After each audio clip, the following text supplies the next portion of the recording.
Xin chào các bạn đã quay lại với kênh Anh Minh Audio của mình. Trong tập trước, sau khi nhanh chóng đánh bại 3 tên võ giả của Đại An Vương Triều, thì Vương Khải Minh liền hướng 2 tên còn lại nói, nếu các ngươi chỉ có thực lực như vậy, thì tốt nhất là nên trực tiếp bỏ quyền đi. Nghe thấy Vương Khải Minh nói vậy, một tên võ giả tức giận gầm lên một tiếng, rồi sau đó hắn liền lướt lên võ đài. Vừa lên đến nơi, thì một cổ khí tức Vũ Vương Trung Kỳ từ trên người hắn liền bộc phát ra. Rồi ngay sau đó, hắn liền đánh ra một quyền về phía Vương Khải Minh.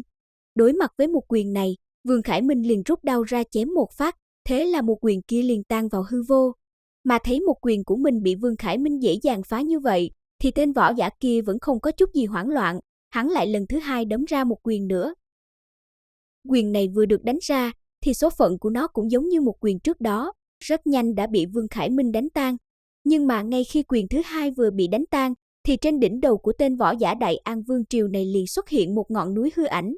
Rồi sau đó, tên võ giả này liền dung hợp toàn bộ huyết mạch lực của hắn vào ngọn núi đó.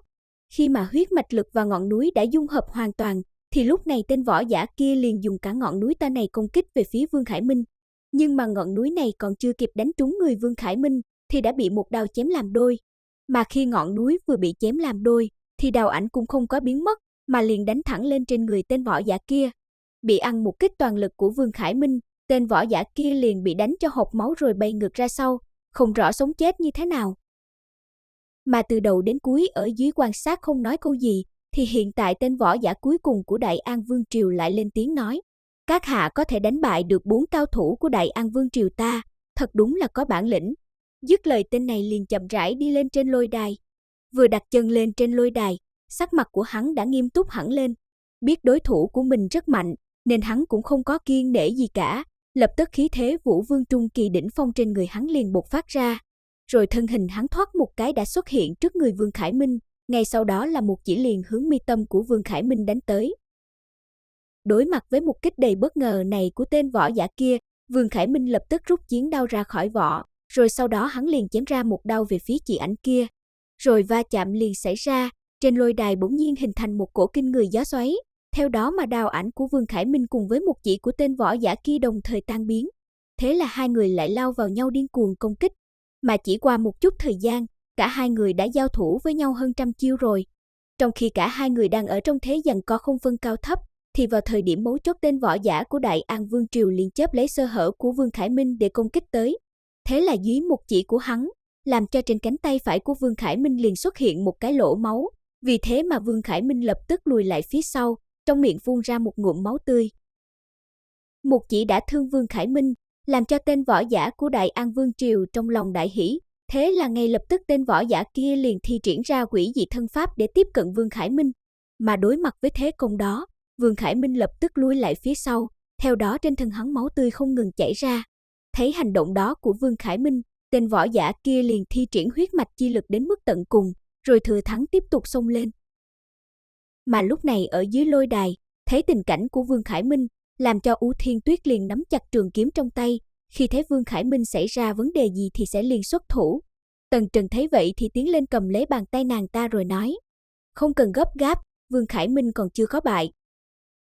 Lúc này ở trên lôi đài, trên người Vương Khải Minh đã xuất hiện thêm càng nhiều vết thương, mà nhìn bộ dáng hiện tại của hắn thì có thể ngã xuống bất cứ lúc nào. Mà trong lúc Vương Khải Minh lùi lại phía sau, cước bộ có chút lảo đảo, thì tên võ giả kia liền chớp lấy cơ hội này đánh ra một chỉ thẳng ngực Vương Khải Minh. Nhưng mà làm hắn bất ngờ là, Vương Khải Minh đang lùi lại phía sau thì lúc này đột nhiên dừng lại, chiến đao trong tay đột nhiên phát ra một cổ đao ý kinh người hướng hắn chém tới. Thấy Vương Khải Minh muốn lưỡng bại câu thương với mình, làm cho tên võ giả của Đại An Vương Triều trong lòng cả kinh, lúc này hắn rất muốn tránh né nhưng mà đã không kịp nữa. Ngay sau đó hai đạo âm thanh va chạm vang lên. Một đạo là của tên võ giả đánh trúng người Vương Khải Minh, nhưng mà do Vương Khải Minh bất ngờ lao lên công kích, nên một chỉ kia cũng không đánh trúng chỗ yếu hại của Vương Khải Minh. Còn đạo thứ hai chính là âm thanh chiến đao của Vương Khải Minh bổ trúng tên võ giả kia. Mà dưới một đao này của Vương Khải Minh, trên ngực của tên võ giả kia liền xuất hiện một vết đao sâu đến tận xương, làm hắn kêu lên một tiếng đau đớn, theo đó là cả người bị đánh bay ra khỏi lôi đài. Khi thấy tên võ giả kia không còn sức chiến đấu nữa, chấp sự của Thiên Cơ Các liền lên tiếng tuyên bố kết quả. Lôi đài số 5, Đại Uy Vương Triều thủ lôi thành công, Đại An Vương Triều khiêu chiến thất bại.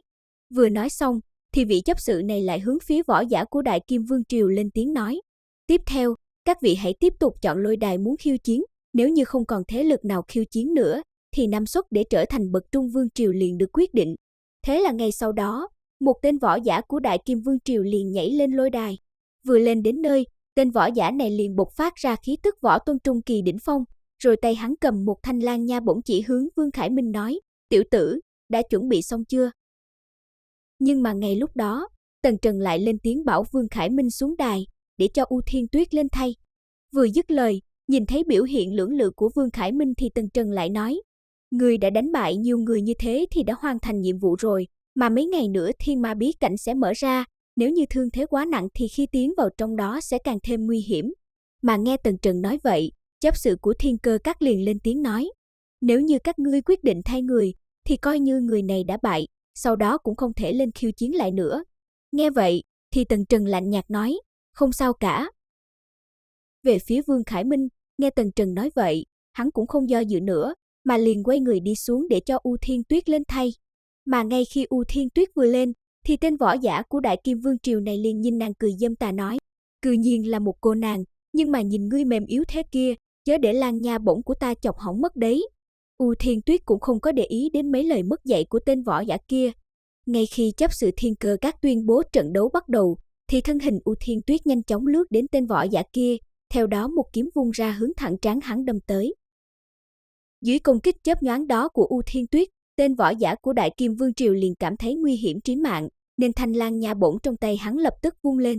Mặc dù cũng ngăn cản được phần lớn kiếm ý công kích của U Thiên Tuyết, nhưng mà hắn vẫn bị một tia kiếm ý chém sượt qua mặt, liền để lại ở trên mặt hắn một đạo vết máu.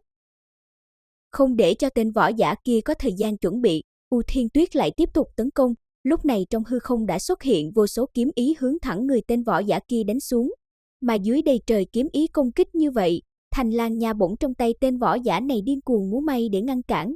Nhưng mà do kiếm ý quá nhiều, nên hắn cũng không thể nào có thể ngăn cản hết được. Vì thế mà không lâu sau trên người tên võ giả này đã xuất hiện vô số vết thương. Mà ở dưới công kích liên miên của kiếm ý, thì tên võ giả kia cũng xuất hiện điểm sơ hở. Thế là chớp lấy cơ hội đó, trường kiếm của U Thiên Tuyết vung lên, chém thẳng về phía cổ tay của đối thủ.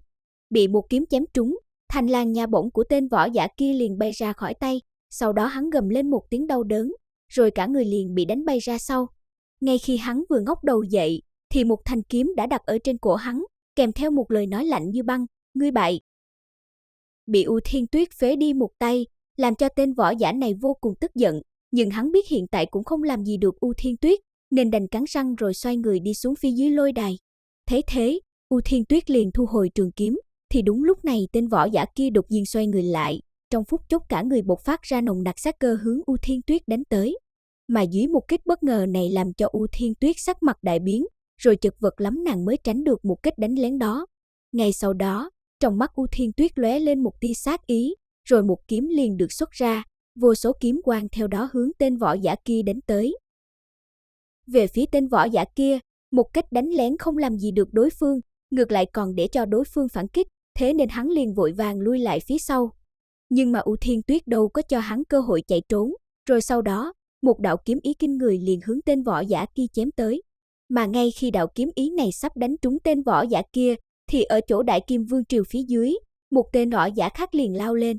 Theo thân hình đang lao lên ở giữa không trung, thì quạt sắt trong tay hắn liền vung lên một cái, theo đó là một đoàn chi chít độc châm bay ra đem U Thiên Tuyết bao vây lại. U Thiên Tuyết thấy thế thì đột nhiên lùi lại, trường kiếm trong tay theo đó vung lên, liền đem vô số độc châm chém bay ra ngoài. Thấy U Thiên Tuyết ngăn lại được độc châm của mình, tên võ giả này băng lãnh nói: "Các hạ thật to gan, dám giết người của Đại Kim Vương Triều ta." Dứt lời, thân hình hắn chớp động hướng U Thiên Tuyết tiếp tục đánh tới. Mặc dù có thể né tránh được một kích này, nhưng U Thiên Tuyết vẫn bị chân lực của đối phương đánh trúng, nên liền phun ra một ngụm máu tươi. Mà thấy dưới 2 lần công kích của mình U Thiên Tuyết vẫn không bị sao, làm cho tên võ giả kia liền lộ ra sát ý. Thế rồi hắn liền phát động ra một đạo bóng ảnh màu đen, hình dáng giống như độc xà hướng U Thiên Tuyết đánh tới. Về phía U Thiên Tuyết, do bị đối phương 2 lần đánh lén làm cho nàng cũng đã bị thương, nên dưới công kích này nàng cũng không thể ngăn cản hay né tránh được nữa. Nhưng mà đúng vào thời điểm nguy cơ này, một đạo kiếm quang không biết từ nơi nào lướt đến, liền chém con độc xà này ra làm đôi. Rồi ngay sau đó một đạo thân ảnh đã xuất hiện trên lôi đài, đem U Thiên Tuyết ôm vào trong lòng. Nội dung của tập này đến đây là hết rồi. Xin cảm ơn tất cả mọi người đã xem hết video.